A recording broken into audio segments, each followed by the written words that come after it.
La lluvia había cesado apenas unas horas antes, dejando en el aire un olor húmedo, casi metálico, que parecía pegarse a la piel de quienes vivían en aquel pequeño pueblo enclavado entre montañas. Era agosto de 2012, pleno verano, cuando ocurrió lo que marcaría para siempre la memoria de una comunidad entera. Tres primos, inseparables desde la infancia, habían decidido aventurarse hacia la cascada del Salto de los Susurros, un lugar envuelto en leyendas donde los lugareños advertían que el agua escondía más secretos de los que revelaba. Ese día partieron con risas, con la despreocupación juvenil en el rostro, y jamás regresaron. El eco de su ausencia retumbó en las calles empedradas, en las casas silenciosas, en los relojes que parecían detenerse cada tarde cuando las madres miraban hacia el camino del bosque esperando verlos volver. 9 años después, la verdad golpeó como un espectro inesperado. Una cámara apareció en el cauce seco de un arroyo cercano a la cascada. Dentro, imágenes que nadie jamás había querido ver, pero que todos necesitaban enfrentar. La historia que vas a escuchar no es una simple crónica policial. Es un rastro de miedo, de silencio y de preguntas que quizás nunca encuentren respuesta definitiva. Si quieres descubrir con nosotros cada pista oculta en esta narración, acompáñanos hasta el final. Suscríbete a este canal, porque si logramos desenterrar toda la verdad de este caso, serás el primero en escucharla aquí en Ecos del Silencio. Luis Mesetas, el pueblo donde todo ocurrió, se llamaba San Joaquín de las Aguas, un asentamiento pequeño y olvidado en el mapa, rodeado de montañas cubiertas por un verde espeso y de caminos serpenteantes donde apenas pasaban 1 o 2 autos al día. Sus habitantes eran gente de costumbres simples, marcada por la rutina: la misa de los domingos, el mercado en la plaza central, las noches de tertulia en la única cantina iluminada por lámparas de neón gastadas. En medio de esa quietud se alzaba la cascada del Salto de los Susurros, un lugar temido y venerado al mismo tiempo. Se decía que su nombre provenía de un fenómeno extraño. Al caer el agua con violencia, el viento generaba un murmullo que muchos interpretaban como voces. Algunos afirmaban que eran los espíritus de los que se habían ahogado allí, otros que eran simples ilusiones creadas por el eco. Pero lo cierto era que, desde hacía décadas, familias enteras evitaban acercarse demasiado. Y sin embargo, cada generación de jóvenes encontraba el modo de desafiar esas advertencias, como si la tentación de la cascada fuera más fuerte que el miedo heredado. Los primos, Adrián, de 17 años, Camila, de 16, y Mateo, de apenas 15, eran inseparables. Crecieron juntos entre los juegos en la plaza y las caminatas por el monte. Adrián era el más aventurero, siempre con una sonrisa desafiante y la cámara en mano, obsesionado con grabar todo lo que vivían. Camila era distinta, callada, observadora, con un cuaderno lleno de dibujos que nunca mostraba a nadie. Y Mateo, el más pequeño, era el que los seguía con admiración, el que no quería perderse ninguna travesura aunque su madre lo reprendiera constantemente. La vida en San Joaquín era tranquila, pero ese verano parecía diferente. Había un aire pesado, como si algo invisible se hubiera instalado en las casas y en los rostros de la gente. Algunos ancianos aseguraban haber visto luces extrañas cerca de la cascada en las noches anteriores. Otros hablaban de ruidos metálicos, como cadenas arrastrándose bajo el agua. La familia de los primos no dio importancia a esos rumores.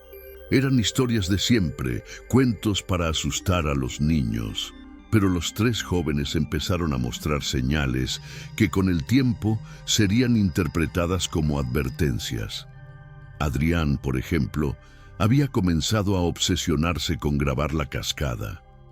Pasaba horas hablando de encuadres, de cómo el agua brillaba distinto al atardecer. Ahí hay algo que tenemos que ver, repetía, como si supiera que lo que capturara con la cámara sería especial.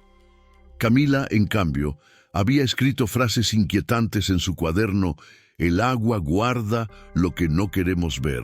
Nadie prestó atención en aquel momento, y Mateo, el más pequeño, había tenido pesadillas recurrentes. Despertaba llorando, diciendo que escuchaba voces llamándolo por su nombre en la oscuridad. La semana previa a su desaparición estuvo marcada por detalles inquietantes que en aquel instante parecían triviales. Una noche, un visitante misterioso apareció en el pueblo, un hombre alto, vestido de negro, que se hospedó en la posada de Doña Rosario y nunca habló demasiado con nadie. Se marchaba cada mañana hacia el bosque y volvía al anochecer con la ropa húmeda. Cuando le preguntaban qué hacía, respondía con evasivas. Y aunque nadie pudo vincularlo directamente con el destino de los primos, su presencia quedó grabada en la memoria colectiva como una sombra inevitable. Otro detalle extraño ocurrió en la parroquia. El padre Lorenzo encontró una Biblia en el altar con una página marcada. El pasaje hablaba del diluvio y de cómo las aguas podían borrar a la humanidad entera. Nadie supo quién había dejado esa señal, pero coincidía con las noches en que Adrián decía escuchar ruidos provenientes del cauce del río. Finalmente, llegó el día 12 de agosto de 2012. Era domingo. La mañana comenzó como cualquier otra: el canto de los gallos, el bullicio del mercado, los turistas que llegaban en un autobús polvoriento. Los primos desayunaron juntos en casa de la abuela, rieron, se burlaron unos de otros como siempre.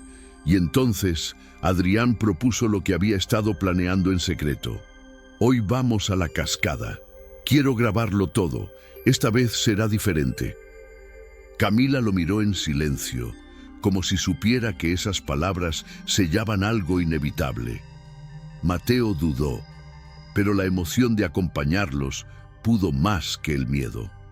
Tomaron la cámara, una mochila con comida y partieron hacia el sendero del bosque, bajo un cielo cubierto de nubes bajas que parecían presagiar tormenta. Nadie imaginaba que esos serían sus últimos pasos conocidos. El sendero hacia la cascada era estrecho, cubierto de raíces que emergían como venas oscuras de la tierra. Los primos avanzaban entre bromas y risas, con la ligereza de quienes no sospechan el peso del destino que los acecha. Adrián llevaba la cámara colgada del cuello y filmaba cada detalle. Los árboles inclinados, como si observaran. El rumor del agua que se escuchaba cada vez más cerca, el vuelo de aves que de pronto parecían huir de algo invisible. A mediodía, llegaron al claro donde el río se precipitaba desde lo alto de una roca imponente. La cascada rugía con fuerza, golpeando contra las piedras y levantando una neblina constante que enfriaba el aire. El sol apenas lograba atravesar las nubes, creando un brillo plateado que convertía todo en un paisaje irreal. Adrián comenzó a grabar de inmediato, caminando alrededor, capturando ángulos imposibles. Camila dibujaba en su cuaderno mientras miraba fijamente la caída del agua. Mateo, inquieto, se acercó demasiado al borde y lanzó una piedra que desapareció en la espuma. Eran las 2:37 de la tarde cuando ocurrió algo extraño. Adrián apuntó la cámara hacia el agua y gritó: ¡Ahí! ¿Lo vieron? Camila levantó la vista, desconcertada. Mateo retrocedió. Adrián aseguraba haber visto una figura en la cascada, como un rostro que se formaba en el reflejo.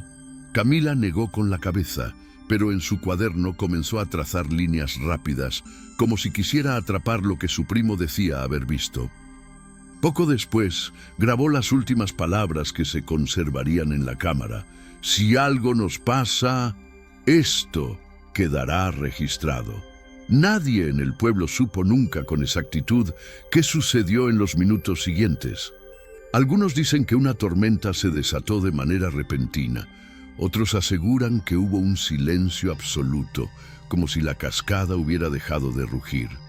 Lo cierto es que a las 5 de la tarde, cuando la abuela notó que los jóvenes no habían regresado, comenzó la búsqueda. Los padres corrieron hacia el bosque. Vecinos, amigos, todos se unieron con linternas y sogas, pero al llegar a la cascada encontraron algo desconcertante. La mochila estaba allí, intacta, apoyada contra una roca con la comida adentro. El cuaderno de Camila abierto en una página con trazos incomprensibles, casi como espirales repetidas, y la cámara desaparecida. No había huellas en el barro, no había ropa mojada ni señales de caída. El río no mostraba nada fuera de lo común. Era como si los 3 primos hubieran sido borrados de golpe del paisaje. La noticia sacudió San Joaquín como un trueno. La policía local llegó tarde y sin recursos. Organizaron un operativo improvisado con perros que se cansaron en cuestión de horas, incapaces de seguir ningún rastro. Los agentes interrogaban a los lugareños, pero las respuestas eran vagas, cargadas de miedo. La madre de Mateo juraba haber escuchado su voz llamándola en sueños esa misma noche. El padre de Adrián, incrédulo, pedía que ampliaran la búsqueda hacia el río abajo. La abuela encendió velas frente a la iglesia y se negó a abandonar el atrio durante días. El padre Lorenzo, párroco del pueblo, fue uno de los más insistentes en señalar lo extraño. Los chicos no se fueron por accidente. La cascada reclama lo que quiere, dijo en una homilía, desatando murmullos entre la gente. Los investigadores oficiales no encontraron pruebas de crimen ni señales de fuga. El caso comenzó a llenarse de teorías contradictorias. Hipótesis 1. Accidente. Los jóvenes habrían caído y sido arrastrados por la corriente. Pero, ¿cómo explicar la mochila intacta y sin barro? Hipótesis 2. Huida planificada. Quizás los primos habían decidido marcharse del pueblo, pero no había dinero, ni cartas de despedida, ni razones aparentes. Hipótesis 3. Intervención humana. Algunos sospechaban del misterioso hombre vestido de negro que había estado en la posada. Desapareció el mismo día que los primos. Nadie volvió a verlo. Hipótesis 4. Fenómeno inexplicable. Para muchos, la cascada no era solo agua y roca, era una frontera con algo más. Con el paso de los meses, la investigación oficial se fue apagando. Los archivos quedaron guardados en una oficina polvorienta de la comisaría, pero para el pueblo, la herida seguía abierta. Cada vez que alguien caminaba cerca del bosque, recordaba a los 3 adolescentes que nunca volvieron. La leyenda empezó a crecer. Algunos decían que, al caer la noche, podían escucharse risas juveniles mezcladas con el murmullo del agua. Otros afirmaban ver sombras en los árboles, como si los primos caminaran aún atrapados en un ciclo eterno. En 2015, 3 años después, un grupo de excursionistas de otra ciudad aseguró haber encontrado cerca del río un objeto brillante enterrado en el barro. Cuando lo desenterraron, resultó ser una cadena con un medallón que llevaba grabada la inicial C. Era idéntico al que Camila solía usar. Fue entregado a la familia, pero los forenses no pudieron extraer más pruebas. Ese hallazgo reavivó el caso. El investigador Ramiro Beltrán, un policía retirado obsesionado con las historias no resueltas, viajó a San Joaquín convencido de que había piezas sueltas. Entrevistó a los vecinos, revisó los archivos, estudió los dibujos de Camila. Llegó a la conclusión de que los jóvenes no habían salido solos de la cascada, pero no logró demostrarlo. Mientras tanto, el pueblo comenzaba a resignarse. La cascada se convirtió en un sitio prohibido, rodeado de advertencias. Sin embargo, el misterio seguía latente, como un murmullo constante en la vida de San Joaquín. Y entonces, 9 años después, cuando el caso parecía dormido para siempre, un campesino que trabajaba limpiando el cauce seco de un arroyo encontró algo enterrado en el fango. Era un objeto rectangular, cubierto de barro y óxido. Cuando lo levantó, comprendió que estaba sosteniendo una cámara, la misma cámara que Adrián había llevado aquel día. El campesino que halló la cámara se llamaba Esteban Morales, un hombre de manos ásperas y mirada cansada que jamás imaginó convertirse en el centro de una historia como esta. El 7 de septiembre de 2021, mientras retiraba ramas y piedras del cauce seco, notó un brillo extraño entre el fango. Al principio pensó que era un pedazo de metal, quizás basura arrastrada por la última tormenta. Pero cuando lo sostuvo entre las manos, su corazón se aceleró. Era una cámara fotográfica, vieja, golpeada, con rastros de óxido en los tornillos y marcas de humedad que parecían haberla devorado. Esteban, incrédulo, la llevó a la comisaría. Los agentes al principio rieron, pensando que era imposible que un objeto así pudiera contener todavía algo útil. Pero al abrir el compartimento encontraron una memoria intacta, protegida milagrosamente del agua. Cuando conectaron el dispositivo en un ordenador, las imágenes comenzaron a revelarse una a una en la pantalla.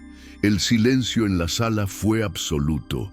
Allí estaban los 3 primos, sonriendo, caminando hacia la cascada, saltando entre las piedras. Adrián grabando a sus primos mientras bromeaban, imágenes aparentemente normales, hasta que comenzaron a volverse inquietantes. Una de las fotos mostraba a Camila señalando hacia el bosque, con el rostro tenso, como si viera algo que los demás no.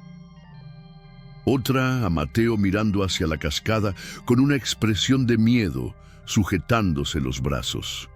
Y en la penúltima, captada apenas minutos antes de que desaparecieran, un detalle estremeció a todos. Detrás de los 3, apenas visible entre la neblina, se dibujaba la silueta de un hombre alto, vestido de negro, observándolos. El hallazgo reabrió el caso de inmediato. La noticia se expandió por San Joaquín como un incendio y pronto llegó a los medios regionales. Ramiro Beltrán, el investigador retirado que nunca había abandonado la obsesión por este caso, regresó al pueblo.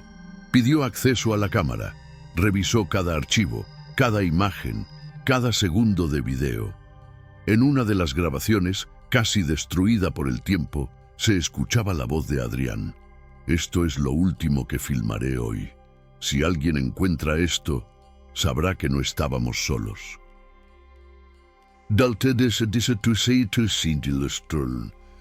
La familia de los primos se reunió para presenciar el contenido completo de la tarjeta de memoria. Fue un momento cargado de tensión y lágrimas. Cada fotografía era como abrir una herida que nunca había cicatrizado. Pero lo más impactante estaba aún por llegar. Un archivo de video titulado simplemente Final Move. El video comenzaba con la cascada al atardecer. La cámara temblaba, como si Adrián la sostuviera nervioso. Se escuchaban risas al fondo, pero pronto fueron reemplazadas por un murmullo grave, un sonido que no correspondía al agua ni al viento. Era como voces susurrando algo en un idioma incomprensible. Camila aparece en el encuadre, con el cuaderno en la mano. Se la ve escribir apresuradamente mientras dice: «No deberíamos estar aquí, no deberíamos». Mateo grita algo que el micrófono apenas capta: «¡Nos está mirando!». La cámara se gira bruscamente hacia el bosque y por un instante fugaz se distingue una sombra moviéndose entre los árboles.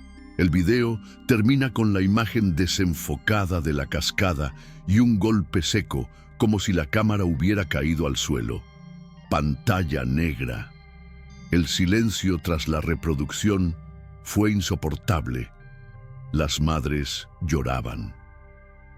El padre Lorenzo se persignó varias veces. Ramiro Beltrán anotaba frenéticamente en su libreta, convencido de que lo que habían visto no podía ser descartado como simple ilusión. Pero lo que más conmocionó no fueron las imágenes, sino las páginas encontradas dentro del cuaderno de Camila, que la familia había guardado durante años. Nadie las había leído a fondo hasta ese momento.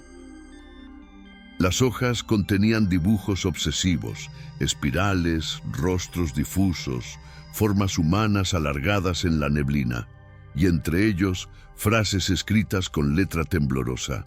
El agua no devuelve lo que toma. Hay alguien en el bosque, siempre mirándonos. Si no volvemos, recuerda que lo intentamos. En una de las últimas páginas, escrita justo antes del día de la desaparición, Camila dejó una nota breve y perturbadora. Adrián insiste en grabar. Mateo escucha las voces. Yo sé que esto no terminará bien. Si alguien encuentra este cuaderno, busque en el agua. Allí está la verdad.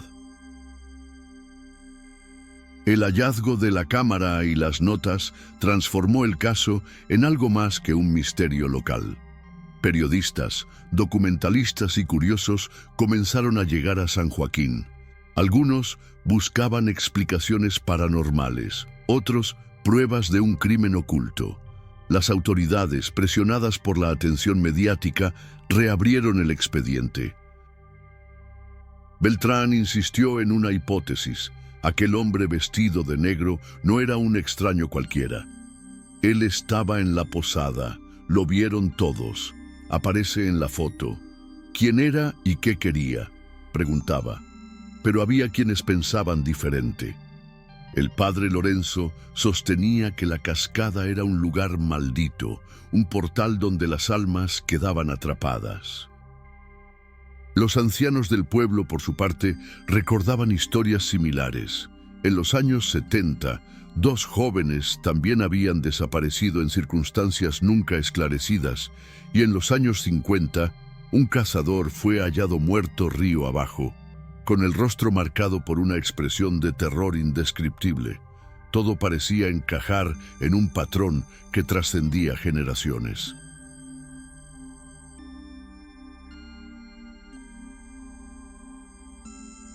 El último archivo en la tarjeta de memoria era un audio sin imagen, grabado de manera accidental. La voz de Adrián, susurrante, casi quebrada, decía: «Si ves esto, cuida a mi hermana. El agua habla, no estamos solos». Después, un ruido sordo, como si alguien hubiera arrancado la cámara de sus manos. La comunidad quedó dividida. ¿Había sido todo parte de un crimen humano cuidadosamente encubierto? ¿O realmente la cascada del Salto de los Susurros era, condecía, algo imposible de explicar con la lógica? La tensión aumentaba. Cada nuevo hallazgo no traía respuestas, sino más preguntas, y cada palabra escrita por Camila, cada imagen captada por Adrián, cada grito de Mateo, parecían arrastrar a todos hacia la misma conclusión. Los primos sabían que algo los estaba siguiendo antes de desaparecer. El regreso de la cámara a la luz pública desató un torbellino en San Joaquín de las Aguas. La comunidad, que durante 9 años había convivido con el silencio forzado del misterio, ahora se enfrentaba a imágenes que confirmaban lo que muchos temían. Los 3 primos no estaban solos aquel día en la cascada. La silueta del hombre vestido de negro, las frases escritas por Camila, los susurros en las grabaciones, todo apuntaba a la existencia de una presencia constante, tangible o no, que los acechaba. Las autoridades intentaron dar una explicación racional. Alegaron que la figura en las fotos podría tratarse de un efecto de luz, que los sonidos extraños en el video eran fallos de la cinta dañada por la humedad. Pero en el pueblo nadie lo creyó. La familia sabía que Adrián no inventaría algo así, que Camila no llenaría páginas enteras con advertencias sin motivo, que Mateo no lloraría por pesadillas si no hubiera algo real detrás. El investigador retirado, Ramiro Beltrán, presentó un informe independiente. Aseguraba que había encontrado inconsistencias en los archivos de la investigación original, testigos que nunca fueron llamados a declarar, huellas registradas cerca de la posada que desaparecieron misteriosamente de los documentos, e incluso la mención de un visitante forastero que nunca fue identificado oficialmente. Alguien quiso borrar las pistas, afirmó. El hallazgo del audio final de Adrián fue lo que más lo convenció. La súplica de proteger a su hermana y la frase «el agua habla» no podían ser simples delirios. Para Beltrán, el caso mezclaba crimen humano con algo mucho más profundo, un elemento que escapaba de la lógica policial. En el pueblo, el hallazgo transformó la cascada en un sitio prohibido. Los niños eran advertidos con mayor severidad. Los turistas que se acercaban por curiosidad eran detenidos por los propios lugareños, quienes aseguraban que el agua reclamaba a quienes se atrevían a desafiarla. La leyenda creció, alimentada por los nuevos detalles revelados. Se decía que en las noches de luna llena aún podían escucharse las voces de Adrián, Camila y Mateo, atrapadas entre el rugido del agua. Algunos aseguraban que la sombra del hombre vestido de negro seguía apareciendo en la neblina. Otros juraban haber visto a una muchacha dibujando en la orilla con un cuaderno invisible. El miedo se mezclaba con la devoción. La gente comenzó a dejar ofrendas en el camino hacia la cascada.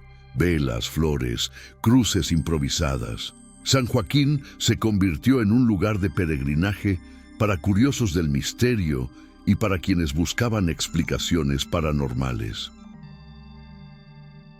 Pero para las familias no había paz. El hallazgo de la cámara no trajo el regreso de los primos. No hubo cuerpos ni certezas, solo fragmentos de una historia inconclusa.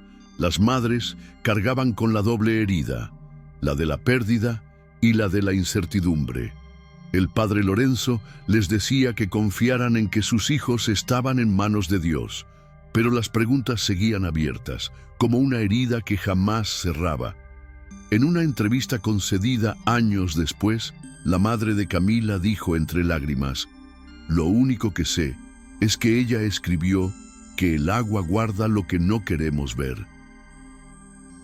Yo no sé qué quiso decir con eso, pero lo siento aquí, en el pecho, como si todavía me hablara. Los expertos en imágenes digitales analizaron las fotografías. Algunos coincidían con las autoridades. Todo era producto de interferencias. Otros, sin embargo, afirmaron que la silueta detrás de los jóvenes era demasiado definida para ser un error técnico. Y aún más inquietante, al mejorar digitalmente la imagen, descubrieron que el hombre no solo los observaba, sino que parecía estar sonriendo. Ese detalle nunca se publicó oficialmente. Se filtró entre investigadores y periodistas, pero la familia pidió que se mantuviera en reserva. La idea de que alguien pudiera disfrutar del terror de los primos era demasiado dolorosa. Die dit, hoy, más de una década después, el caso sigue abierto en la memoria de quienes vivieron aquellos días. Nadie pudo explicar por qué la cámara resistió 9 años bajo el agua. Nadie pudo identificar con certeza al hombre de la posada. Nadie encontró jamás los cuerpos de Adrián, Camila y Mateo. El eco de su desaparición se convirtió en un símbolo del pueblo, un recordatorio de que hay historias que se resisten a ser cerradas, verdades que permanecen enterradas bajo capas de miedo, silencio y agua. La conclusión oficial nunca llegó. Para las autoridades, los 3 jóvenes siguen desaparecidos. Para sus familias, son víctimas de algo que aún no puede ser nombrado.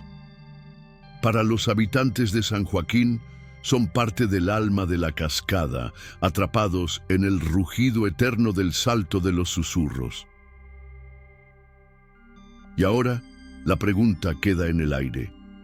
¿Crees que Adrián, Camila y Mateo fueron víctimas de un crimen humano, cuidadosamente ocultado? ¿O la cascada realmente guarda un secreto ancestral, un poder capaz de reclamar vidas sin dejar rastro? En Ecos del Silencio no tenemos todas las respuestas. Solo podemos seguir las huellas que otros dejaron atrás y abrir espacio para que cada uno saque sus propias conclusiones. Si llegaste hasta aquí y esta historia te estremeció, suscríbete al canal, activa las notificaciones y comparte este relato con quienes creas que se atreverán a escuchar lo que el agua calla. Porque si un día aparece una nueva pieza, una nueva grabación, una última pista sobre este caso, la contaremos aquí.